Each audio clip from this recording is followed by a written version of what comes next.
ಇವಳೇಕೆ ಇವಳೇಕೆ ಹೀಗೆ ಚಿಂತಾಕ್ರಾಂತಳಾಗಿರುವಳು? ಶಾಂತೆ ಶಾಂತೆ ವರದೀಯರಿಗೆ ಪತ್ನಿಯಾಗಿ ಮರುಗಲೇಲಗೆ.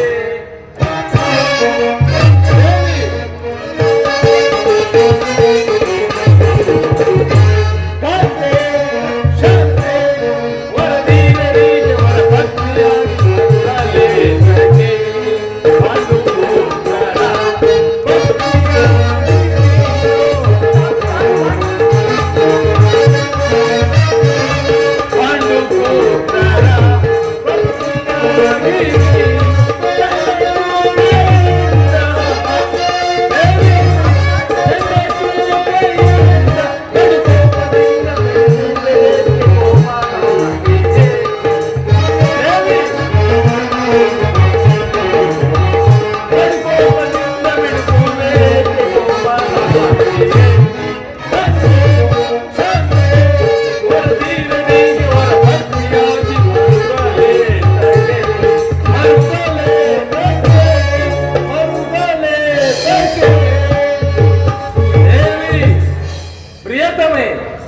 ಏನಾಯಿತು? ನಿಷ್ಕಾರಣವಾಗಿ ಅಳುತ್ತಿರುವೆಯಲ್ಲ? ನಾನು ನಿಷ್ಕಾರಣವಾಗಿ ಅಳುತ್ತಿಲ್ಲ. ಈ ಪಾಂಚಾಲಿ ಅಳುವಿಗೆ ಒಂದಲ್ಲ 10 ಕಾರಣಗಳಿರುವುದು. ನೀವಾದರೂ ಪುರುಷರು. ನಿಮ್ಮನ್ನು ಯಾರಾದರೂ ದೂರಿದರೆ, ಅಪಮಾನ ಪಡಿಸಿದರೆ ಸ್ವತಃ ನೀವೇ ಅವರಿಗೆ ಪ್ರತಿಕಾರ ಮಾಡುವರೆ. ಆದರೆ ಈ ಸ್ತ್ರೀಯರ ವಿಚಾರವೂ ಹಾಗಲ್ಲ. ಅವರು ಅನ್ನ ವಸ್ತ್ರಗಳಿಗಾಗಿ ಪರರನ್ನು ಆಶ್ರಯಿಸಬೇಕು. ಆತ್ಮ ಗೌರವವನ್ನು ರಕ್ಷಿಸಿಕೊಳ್ಳಲು ಅವರಿಗೆ ಅನ್ಯರ ಆಶ್ರಯ ಬೇಕೇ ಬೇಕು. ಹೇ ಪರಮೇಶ್ವರ, ಇಂತಹ ಪರಾಧೀನ ಸ್ತ್ರೀ ಜಾತಿಯನ್ನು ಅದೇಕೆ ಸೃಷ್ಟಿಸಿದ ದೇವ? ಅದೇಕೆ ಸೃಷ್ಟಿಸಿದೆ? ಅಳಬೇಡ ಪಾಂಚಾಲಿ, ಅಳಬೇಡ. ಸ್ತ್ರೀಯರ ಪರಾಧೀನತೆಯು ನಮ್ಮ ಸಮಾಜದ ನಿಯಮ. ಭಗವತ್ ಸ್ವರೂಪಿಗಳಾದ ಋಷಿಮುನಿಗಳ ಆಜ್ಞೆ. ಕೈ ಹಿಡಿದ ಪತ್ನಿಯನ್ನು ದ್ಯೂತದಲ್ಲಿ ಪಣವಾಗಿಟ್ಟು ಸೋಲುವಂತೆ ಆ ನಿಮ್ಮ ಋಷಿಗಳೇ ಆಜ್ಞಾಪಿಸಿದರಲ್ಲವೇ? ಪತಿಗಳು ತಪಸ್ಸು ಮಾಡಿ ಪಡೆಯಬೇಕು ನಿಮ್ಮಂತಹ.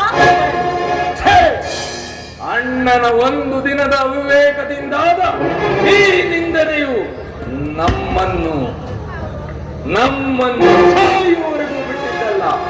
ಪಾಂಚಾಲಿ, ಅಣ್ಣನ ಅಪರಾಧಗಳನ್ನು ಕ್ಷಮಿಸಬೇಕೆಂದು ಎಷ್ಟೋ ಬಾರಿ ನಾನು ನಿನ್ನಲ್ಲಿ ಬೇಡಿಕೊಳ್ಳಲಿಲ್ಲ. ಆದದ್ದು ಆಗಿ ಹೋಯಿತು, ಅದನ್ನು ಮರೆತು ಬಿಡು. ಆದರೆ ಈ ದಿನ ನೀನು ಈ ರೀತಿ ದುಃಖಿಸಲು ಕಾರಣವೇನು? ನನ್ನೊಡನೆ ಹೇಳಬಾರದೆ ಪ್ರೇಯಸಿ? ತಿಳಿಸುವೆನು. ಆದರೆ ಅದರಿಂದ ಆಗುವ ಪ್ರಯೋಜನವಾದರೂ ಏನು? ನೀವೆಷ್ಟೇ ಆದರೂ ನಿಮ್ಮಣ್ಣನ ಆಧಾರಗಳಲ್ಲವೇ? ದೇವಿ, ಏಕೆ ರೋದಿಪೆ?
ತಿಳಿಸುವೆನು ಕೇಳಿ.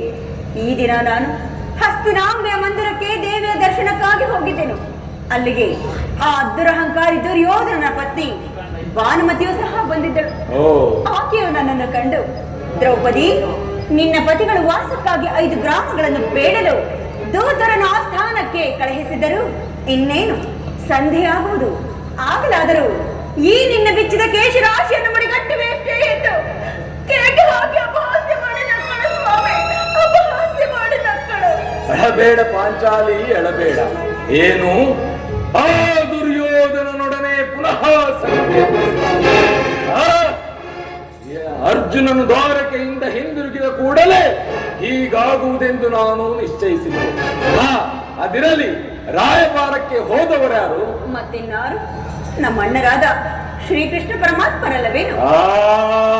ವಾಸುದೇವ, ಗೋಪಿಕಾಂಗನೆಯರ ವಿಲಾಸ ವಿಭ್ರಮಗಳಲ್ಲಿ ಮಗ್ನನಾಗಿರುವ ಯದುಪತಿಯು ಯುದ್ಧವನ್ನು ಮರೆಯುವುದು ಸಹಜ.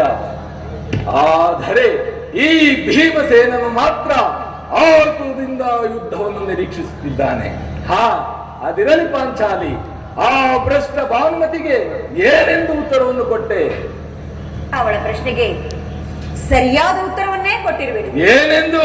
ನಿನ್ನ ಕಟ್ಟಿದ ಮುಡಿಯನ್ನು ಬಿಡಿಸುವವರೆಗೂ ನನ್ನ ಈ ಬಿಚ್ಚಿದ ಮುಡಿಯನ್ನು ಕಟ್ಟುವುದಿಲ್ಲ ಭಾನುಮತಿ ಎಂದು. ಬಾಪು ಪಾಂಚಾಲಿ, ಬಾಪು.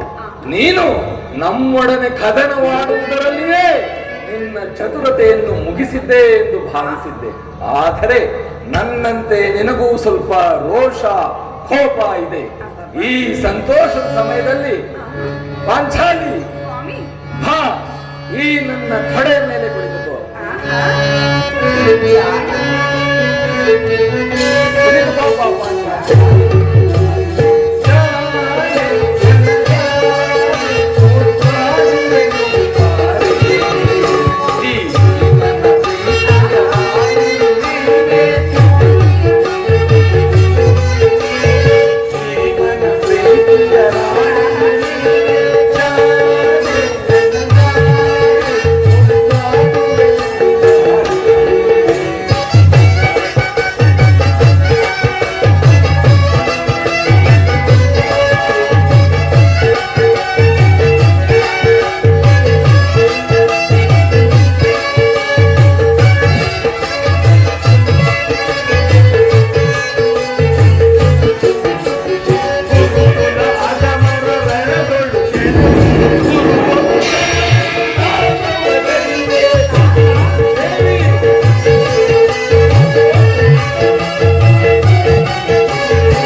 ಸಮಯವಿದೆ.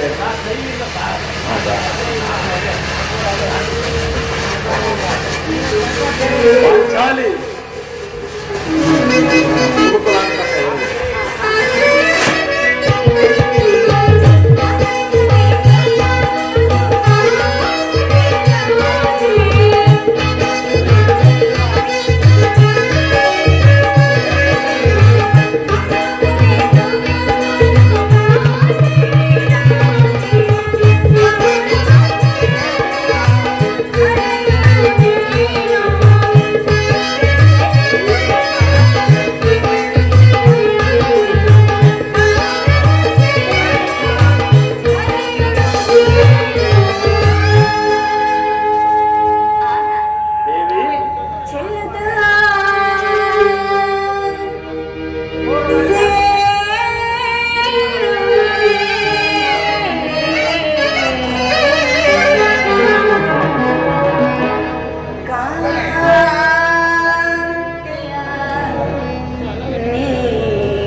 ಅದೇ ಹಿಂದೆ ಒಂದು ದಿನ ಈ ನನ್ನ ಬೆಚ್ಚಿದ ಕೇಶರಾಶಿಯನ್ನು ಕಂಡು ಹೌದು ಕುರು ಕುಲಾಂತಕ ಕಾಳರಾತ್ರಿ ಎಂದು ಸಂಬೋಧಿಸಿರಿ. ಇನ್ನು ಅದೇನೇನೋ ಕೇಳಿದಿರಲ್ಲವೇ ಪಾಂಚಾಲಿ? ಪುನಃ ನನ್ನ ಬಾಯಿಯಿಂದ ಆ ಪ್ರತಿಜ್ಞಾ ವಾಕ್ಯಗಳನ್ನು ಕೇಳಲು ಅಪೇಕ್ಷಿಸುವೆಯಾ? ಪಾಂಚಾಲಿ, ಮಾಡಿದ ಪ್ರತಿಜ್ಞೆಯನ್ನು ಮರೆಯುವಂತಹ ಹೇಡಿಯಲ್ಲ ಈ ಭೀಮಸೇನ. ಹೇಳುವುದು ಮಾತ್ರವಲ್ಲ, ನುಡಿದಂತೆ ನಡೆಯಬೇಕೆಂಬುದೇ ನನ್ನ ಇಚ್ಛೆ. ನಾನು ಸುಮ್ಮನೆ ಇಚ್ಛಿಸಿದರೇನಾಯಿತು? ನೀವೆಷ್ಟೇ ಆದರೂ ನಿಮ್ಮಣ್ಣನ ಆಜ್ಞಾಧಾರ. ದೇವಿ ಹಠವಿದೇತಕ್ಕೆ ಬಾ ಮಣಿ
ದೇವಿ, ನನ್ನನ್ನು ಕೆರಳಿಸಬೇಡ ಪಾಂಚಾಲಿ, ನನ್ನನ್ನು ಕೆರಳಿಸಬೇಡ. ಈಗ ನಾನು ಯಾರ ಆಜ್ಞಾಧಾರಕನೂ ಅಲ್ಲ. ಶಾಂತಿಯನ್ನು ಬಯಸುವವರು ಸಂಧಿಯ ಪ್ರಸ್ತಾಪದಲ್ಲಿ ತೊಡಗಲಿ. ಧರ್ಮ ಪಾರಾಯಣನಾದ ಯುಧಿಷ್ಠಿರನು ಆ ದುರ್ಯೋಧನನ ಅನಂತ ಅಪರಾಧಗಳನ್ನು ಕ್ಷಮಿಸಬಹುದು. ಆದರೆ ಈ ಭೀಮಸೇನನ್ನು ಮಾತ್ರ ಒಂದು ಗಳಿಗೆಯೂ ಕ್ಷಮಿಸುವುದಿಲ್ಲ. ಅವರಿಗೆ ತೋಚಿದ್ದನ್ನು ಅವರು ಮಾಡಲಿ, ನನಗೆ ತೋಚಿದ್ದನ್ನು ನಾನು ಮಾಡುವೆ. ಭೀಮಸೇನನು ಸಂಧಿಯ ಪ್ರಸ್ತಾಪವನ್ನು ಕೇಳಿ ಕೆರಳಿದ ಕೇಸರಿಯಂತೆ ವಿಜೃಂಭಿಸುತ್ತಿರುವ ಆತನನ್ನು ಸಮಾಧಾನಪಡಿಸಲು ನಿಮ್ಮಿಂದ ಹೊರತು ಮತ್ತಾರಿಂದಲೂ ಸಾಧ್ಯವಿಲ್ಲ. ಈ ಬಾರಿ ಭೀಮಸೇನನ ಕೋಪಕ್ಕೆ ದ್ರೌಪದಿಯೇ ಮೂಲ ಕಾರಣವೆಂದು ತೋರುವುದು. ಶ್ರೀಕೃಷ್ಣ ಪರಮಾತ್ಮನು ಹೇಳುತ್ತಿದ್ದನು, ಜಗತ್ತಿನ ಸಕಲ ಸುಖ ದುಃಖಗಳಿಗೆ ಸ್ತ್ರೀಯೇ ಮೂಲ ಕಾರಣವೆಂದು. ಅರ್ಜುನ, ಆ ಕೌರವರೊಡನೆ ಯುದ್ಧ ಮಾಡುವುದಕ್ಕಿನ್ನು ನನ್ನ ತಮ್ಮನಾದ ಭೀಮಸೇನನ ಕೋಪವನ್ನು ಶಮನ ಮಾಡುವುದೇ ನನಗೆ ದುಸ್ಸಾಧ್ಯವಾಗಿದೆ. ತಮ್ಮ ಭೀಮಸೇನ, ಅನುಜ, ನನ್ನ ಮೇಲೆಯೋ ಕೋಪವೇ ತಮ್ಮ? ಅಣ್ಣ ಧರ್ಮನಂದನ, ಸಮಯಕ್ಕೆ ಸರಿಯಾಗಿ ಬಂದಿರಿ. ನನಗೆ ಯಾರ ಮೇಲೆಯೂ ಕೋಪವಿಲ್ಲ. ಅರ್ಜುನನ ಸಮ್ಮುಖದಲ್ಲಿ ನಿಮಗೊಂದು ವಿಷಯವನ್ನು ಹೇಳಲು ಅಪೇಕ್ಷೆ ಪಟ್ಟಿದ್ದೆ. ಅದನ್ನು ಈಗಲೇ ಇಲ್ಲಿಯೇ ಹೇಳಿ ಮುಗಿಸುತ್ತೇನೆ. ಈ ಸಂಧಿಯ ಪ್ರಸ್ತಾಪವು ನಿಮಗೆ ಉಚಿತವಾಗಿ ಕಾಣಬಹುದು. ಇದಕ್ಕೆ ಅರ್ಜುನನು ಅನುಮೋದಿಸಬಹುದು, ನಕುಲ ಸಹದೇವರು ಒಪ್ಪಬಹುದು. ಆದರೆ ಈ ಸಂಧಿಯ ಪ್ರಸ್ತಾಪವನ್ನು ಒಂದು ದಾಸ್ಯ ವೃತ್ತಿ ಎಂದು ನಾನು ಭಾವಿಸುತ್ತೇನೆ. ಕಂಡವರ ಮನೆಯ ಬಾಗಿಲ ಮುಂದೆ ಅಗ್ರಜ, ಕಂಡವರ ಮನೆಯ ಬಾಗಿಲ ಮುಂದೆ ದೇಹಿ ದೇಹಿ ಎಂದು ಸಂಧಿ ಭಿಕ್ಷೆಯನ್ನು ಬೇಡಲು ಪಾಂಡುರಾಜನು ನಮ್ಮನ್ನು ಪುತ್ರರನ್ನಾಗಿ ಪಡೆಯಲಿಲ್ಲ. ನಾಳಿನ ಯುದ್ಧಕ್ಕಾಗಿ ನಿಮ್ಮ ಅನುಮತಿಯನ್ನಾಗಲಿ ಈ ಅರ್ಜುನನ ಸಹಾಯವನ್ನಾಗಲಿ ನಾನು ಅಪೇಕ್ಷಿಸುವುದಿಲ್ಲ. ಸಹಸ್ರ ಗಜಕುಲವುಳ್ಳ ಈ ಭೀಮಸೇನ ಮತ್ತು ನನ್ನ ಈ 77 ಮಣಭಾರದ ತೂಕವಿರುವ ಈ ಗದೆ ಇವೆರಡೇ ಆ ಕುರುಕುಲವನ್ನು ಸಂಪೂರ್ಣವಾಗಿ ನೀವು ನಿಶ್ಚಿಂತೆಯಿಂದ ಸಂಧಿಯ ಪ್ರಸ್ತಾಪದಲ್ಲಿ ತೊಡಗಿದೆ. ನನಗೆ ತೋಚಿದ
ನಿನ್ನ ತಡೆಯುವ ಶಕ್ತಿ ನನಗಿಲ್ಲ.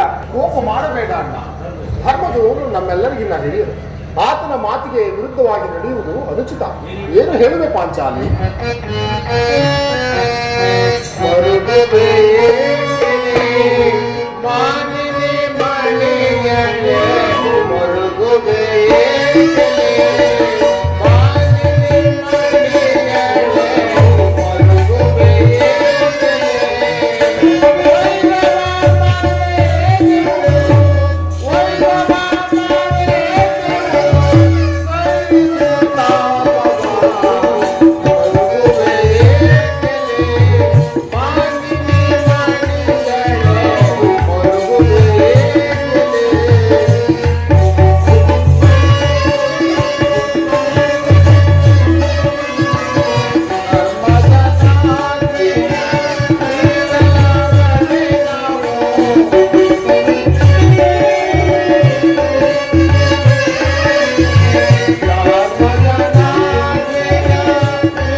ಧೃತರಾಷ್ಟ್ರ.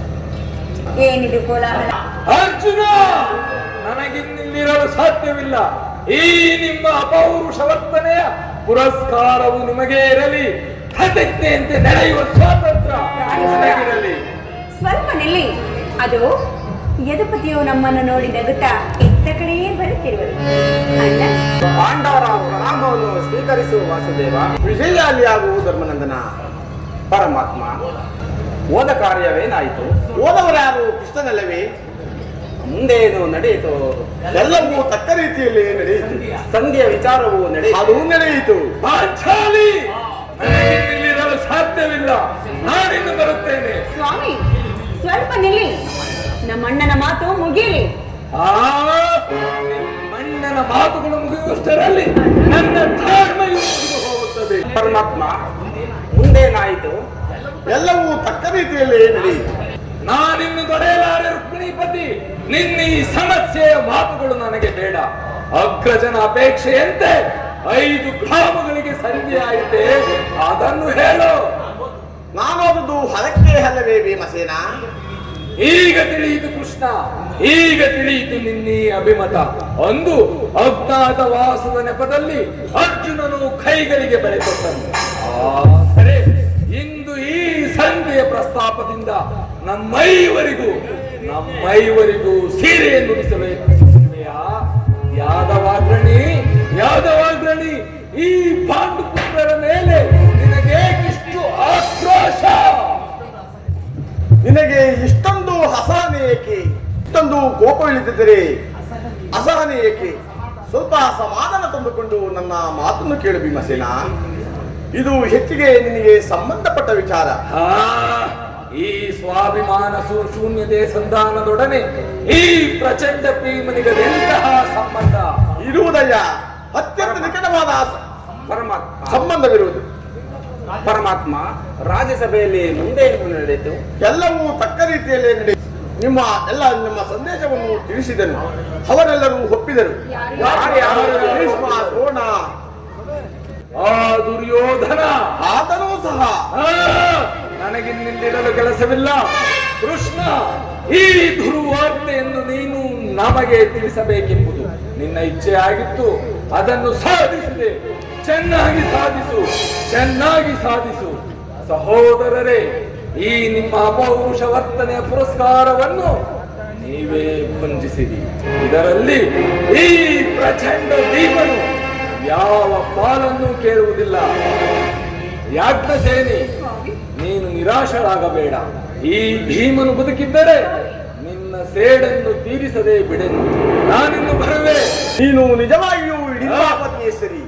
ಇಷ್ಟೊಂದು ಕೋಪ ಇಳಿದಿದ್ದರೆ ಆ ರಕ್ಕಸೆಯನ್ನು ಹಾಳುವುದಾದರೂ ಹೇಗೆ? ಸ್ವಲ್ಪ ಸಮಾಧಾನ ತಂದುಕೊಂಡು ನನ್ನ ಮಾತನ್ನು ಕೇಳು ಕೃಷ್ಣ. ಅದು ನಿನಗೆ ಹೆಚ್ಚಿಗೆ ಸಂಬಂಧಪಟ್ಟ ವಿಚಾರ.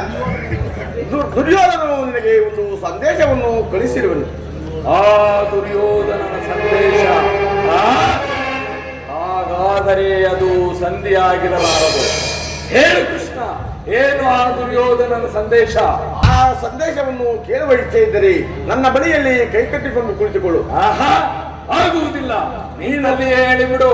ನೀನು ಕುಳಿತುಕೊಳ್ಳದೆ ಹೊರತು ನಾನು ಹೇಳುವುದಿಲ್ಲ.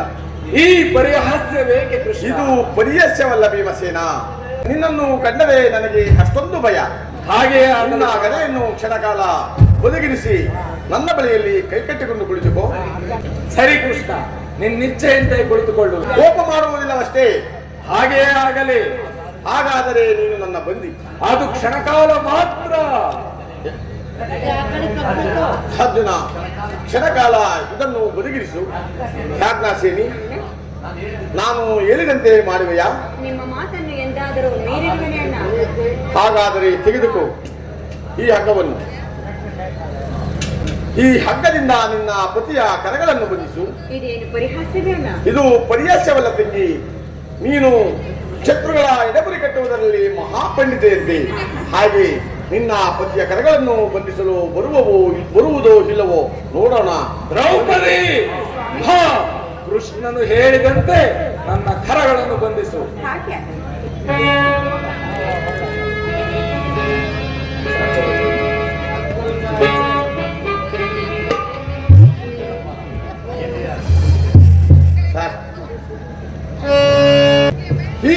ಕೇಳಿರಿ. ನನ್ನ ಬಂಧಿಸಿರುವ ಹಗ್ಗವು ನನ್ನ ರಾಜ್ಯಸಭೆಯಲ್ಲಿ ನನ್ನ ಅಂಗಾಂಗಗಳನ್ನು ಬಂಧಿಸುವ ಈ ದುಷ್ಕೃತ್ಯವನ್ನು ಮಾಡಿದ ಮತ್ತಿನ್ಯಾರು?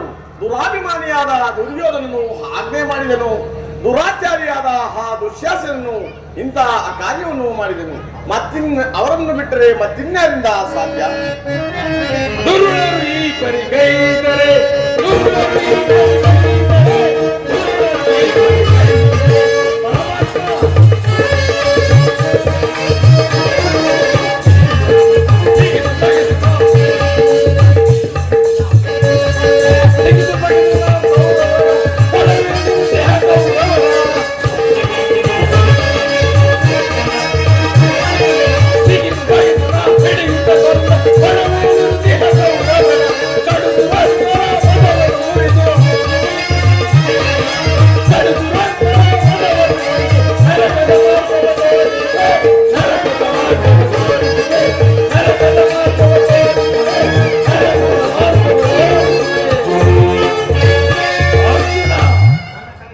ನನ್ನ ಕರಗಳನ್ನು ಬಿಚ್ಚಿ ಈ ನೀಚ ಕೃತ್ಯದಿಂದ ಆ ದುರ್ಯೋಧನನ ದುರಭಿಮಾನವು ಶಿಖರವನ್ನು ನಮ್ಮ ಪ್ರಿಯ ಬಂಧುವಾದ ಕೃಷ್ಣನನ್ನು, ಈ ಪಾಂಡವ ರಾಯಭಾರಿಯಾದ ಕೃಷ್ಣನನ್ನು ಆ ಕೌರವ ಕುನ್ನಿ ಬಂಧಿಸಲು ಯತ್ನಿಸಿದನೆ.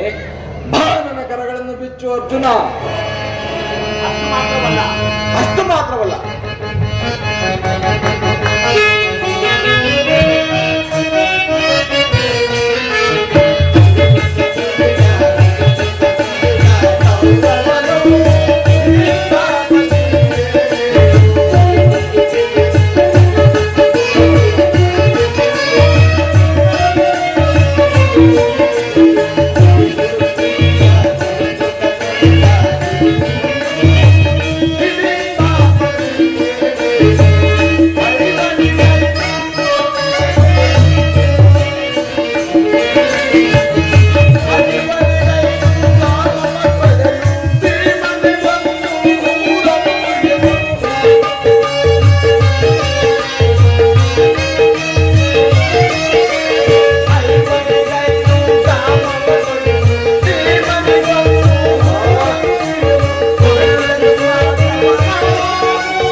ನಿಮ್ಮ ಸಂಧಾನಕ್ಕೆ ಕೊಟ್ಟ ಉತ್ತರವನ್ನು ಕೇಳಿರಿ.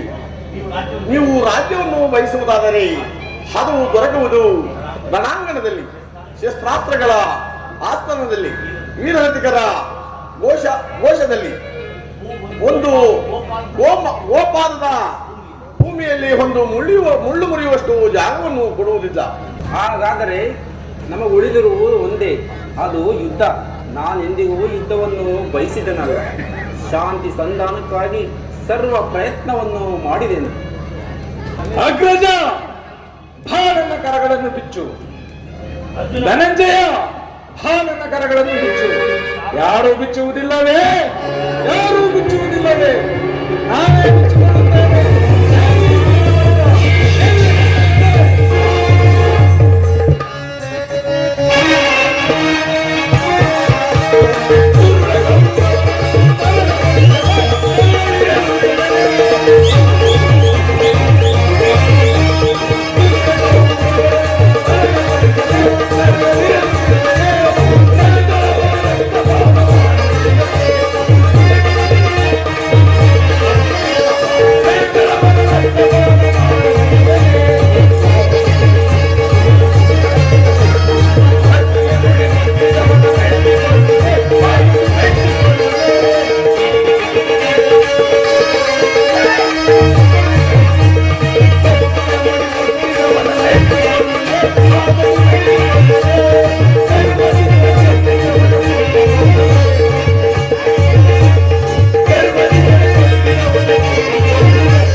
ಕೇಳಿರಿ ಈ ಭೀಮನ ಪ್ರತಿಜ್ಞೆಯನ್ನು.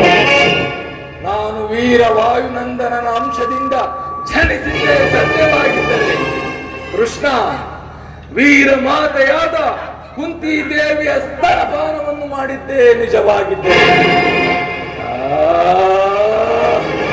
ನಾಳಿನ ಕುರು ಸಂಗ್ರಾಮ ಯುದ್ಧದಲ್ಲಿ ಆ ದುರುಳ ದುರ್ಯೋಧನನ 99 ಮಂದಿ ಸಹೋದರರನ್ನು ಹುಡಿಗೈದು ಆ ನಂತರ ಆ ದುಶ್ಯಾಸನನ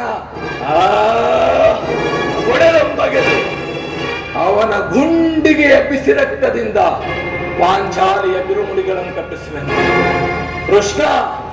ತದನಂತರ ಆ ಕೌರವ ಕುನ್ನಿ ದುರ್ಯೋಧನನನ್ನು ಧರಧರನೆ ಎಳೆತಂದು ಈ ನನ್ನ ಗರಗರ ದಂಡದಿಂದ ಅವನ ತೊಡೆ ಮುರಿದು ಅವನ ರಾಜ ಕಿರೀಟವನ್ನು ಈ ನನ್ನ ಎಡಗಾಲಿನಿಂದ ಒಡೆದು ಪುಡಿ ಪುಡಿ ಮಾಡದೆ ಹೋದರೆ ಈ